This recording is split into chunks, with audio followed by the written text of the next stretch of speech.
Hello everyone. Before we start today's video, if you could all do me a solid and lightly tap the like button, perhaps share the video about and leave a comment. If you are not subscribed, subscribe as well. It would greatly help this channel. Thank you very much.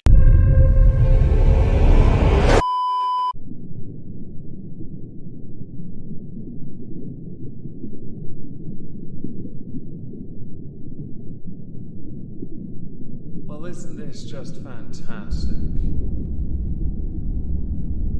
Captain's log. Subdates 221110.5. B deck has now been successfully cleared, which is quite fortunate, as I have some guests arriving. I fully intend to milk these people dry and coerce them into servitude, as I need them to start now to take over Subfleet in 2023. Hello everyone, welcome to the exhibition of stupid people. Today we're going to start with donors for Cambridge University, where some donors are warning they are considering pulling their funding after the college master boycotted a panel discussion with a gender-critical feminist, whose views were described as offensive, insulting, and hateful. Just so you know, gender-critical is the belief that sex is biologically immutable, which is different to gender identity, and that it is impossible therefore to change sex. That apparently makes you gender critical. I think people are ignoring gender and biology, but we won't get drawn into the semantics of that. The head of the college, Professor Pippa Rogerson, and senior tutor Dr. Andrew Spencer wrote to students telling them they would be avoiding a debate on gender ideology that was being attended by Helen Joyce.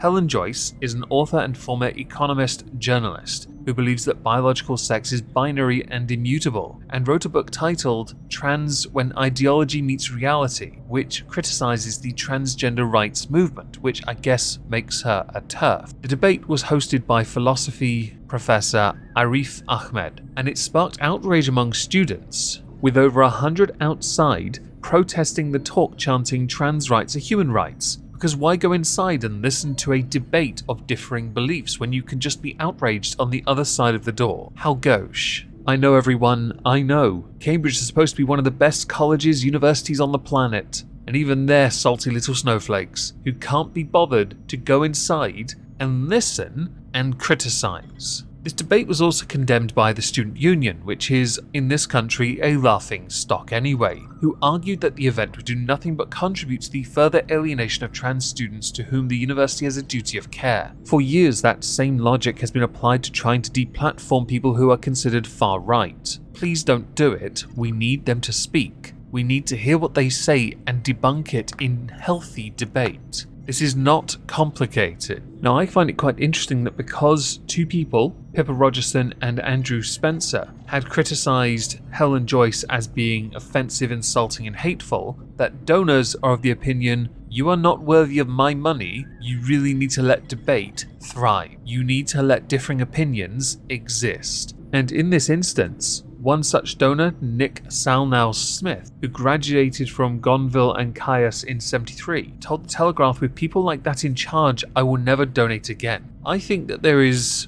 a disconnect here that needs to be addressed. Firstly, professors are well within their right to exercise their opinions. Granted, it's a strange area to traverse. You are there to lecture, not educate. You are also there to do research, which you, the professors who have shot down Helen Joyce, have said you've done by reading her work. And that's great, you made an informed opinion by essentially taking what she has done, her work that is, and narrowing it down to 3 words. Those words being offensive, insulting, hateful. Buzzy, aren't they? Can you hear it? Buzz, buzz, buzz, buzz, buzz, buzz. How dare someone have an opinion that differs from the hive mind? You know, the same hive mind that were outside protesting the very existence of this talk happening, without actually listening to what she had to say. Now granted, you can assume everything from the offset, but if you hear it from the horse's mouth, understand their reasoning, you can formulate your complaints in a more informed manner that isn't just rabble, rabble, rabble, rabble, rabble, rabble, rabble, rabble, rabble. Wizard stuff, I know, and highly complicated. Part of me is glad for 2 reasons. One, that I never accepted the offer to go to Cambridge when I was 17, and the second being I finished the education system in 2012. Things have really gone downhill. So next we're going to go to a red flag moment noticed by Hannah Clark, courtesy of Wales Online. She matched with him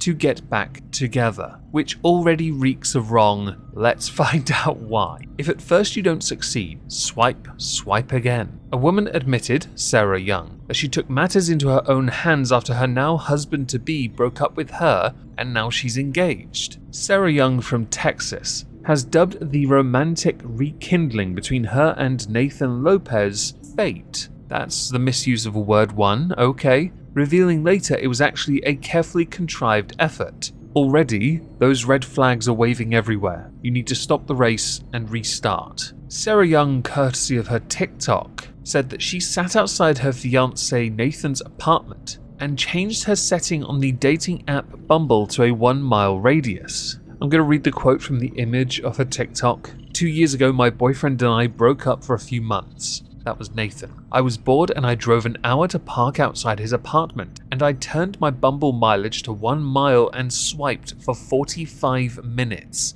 until I found him and swiped yes, and then I waited till we matched. I then said that it was fate, and now we've been together 4 years and our wedding is in July. That's not fate. That's manipulative. Now, there are two issues with this. One is you are a manipulator and that desperate for him. I get it. The second is he's that stupid he'd stay with you when you are a red flag. Now, the reason they had originally broken up, because I think it's important to add the context, is to grow as individuals. When Nathan then had invited her to chill at his house one night, she decided to orchestrate her own, this. Just to be clear, if this was a guy doing it to a girl, he would be dubbed a definitive stalker. In the UK, that's almost a criminal offence. In Scotland, it's definitely a criminal offence. But as it involves Americans, you can safely say dating apps and Americans dating, this is applicable. Moving on Tuesday we discussed Just Stop Oil, and we had to because they are now blocking the M25 because destroying art or sticking themselves to art or throwing soup over art is not enough. Instead, they need to disrupt traffic, because nothing reeks of protecting the environment more than by having cars back up for thousands in numbers, leaving their engines running because they have to, by law, to protect the world and the future generations. Gotta love that pollution. They were trending on Twitter because of this, blocking the M25. On Tuesday we spoke about Louise Harris. Update for her, she's been imprisoned until her trial. Not even a joke. I think it's over 15 people have been arrested and they are held until their trial. They're in a bit of trouble here. It's called Support Civil Resistance by Just Stop Oil, but that's not how many see it. More recently, there was a crash on the M25. What had happened was, a police officer was struck after dealing with a protester on the motorway between junction 26 and 27 on Wednesday morning. A rolling roadblock was then put in place. As a result, though, there was a crash between 2 lorries and a police motorbike. 2 protesters were arrested because of that. Essex Chief Superintendent Simon Anslow said that our roads policing officers are dedicated specialist officers who come to work to serve the public and keep you safe on our roads. They do this tirelessly day in and day out. Sadly, this morning one of these fantastic officers has been injured while carrying out this work. Because of that, junctions 9, 14, 30, 22 all suffered consequences of this. Some being blocked anti-clockwise and some being blocked both ways. It's quite tragic really, isn't it? It is effective, of course, to bring traffic to a standstill, because then we can tell the government, no new oil and gas. We'll let traffic go when you get no new oil and gas. How terribly exciting that these eco-terrorists are doing their bit to protect the environment by causing crashes. Just Stop Oil were trending because many are now taking, a stance against them. Some are obviously supporting, that's growing in number, but I've noticed as they tweet out more, Just Stop Oil that is, they're steadily getting more and more ratioed. Just Stop Oil did actually put out a statement via their Twitter on November the 9th. In that statement they said, the collision of 2 lorries and the injury of a police officer on the M25 is an awful situation. The level of disruption being witnessed on the M25 should not be happening. People are rightly angry and frustrated. The impact on lives is huge. In normal circumstances, this would be unacceptable. It should never have come to this. The failure of our politics has left us with no option as we seek to protect our rights and freedoms from a collapse in law and order due to a heating world. The government can end this immediately by ending dirty new oil and gas. The failure to abandon this toxic policy is a failure of politics, and a failure of leadership. It is a betrayal of us, our children, and this country. Along with saying it would be inappropriate to comment further on the details of the M25 accident while a police investigation is ongoing. I'm starting to understand why the prevailing public opinion appears to be, you guys suck. Your apology's as good as True Geordie's. As good as any Gabby Hanna apology or Tana Mongoose. It's quite impressive that at no point taking responsibility for something that you are directly responsible for. Oh, but while you're all rightly outraged at what we are doing it to give you a future. A few days later, I noticed a tweet. The public have lost their patience while waiting for the government to end new oil and gas. I, like many, have said, "Hi, member of the public here, please don't speak for me, thank you." I stand by this statement. I care about the environment, of course I do, and I do my bit for it myself. What others choose to do is on them. The reason you want the government to legislate this is to inhibit people's freedom to choose that future for themselves. And that's a very important aspect. I get the bigger picture, I really do. But your tactics are terrible, and you do need to take responsibility because you are the reason that accident happened. Many accidents happen there on a daily basis, but this one lay solely at the feet of all those protesters on the gantries of the M25 that were court-ordered to not be there. You can disrupt services as much as you want, which is what you're doing, but when the law says you can't do it there, you really shouldn't. Why don't you go do something productive and glue your face to an episode of the Beano?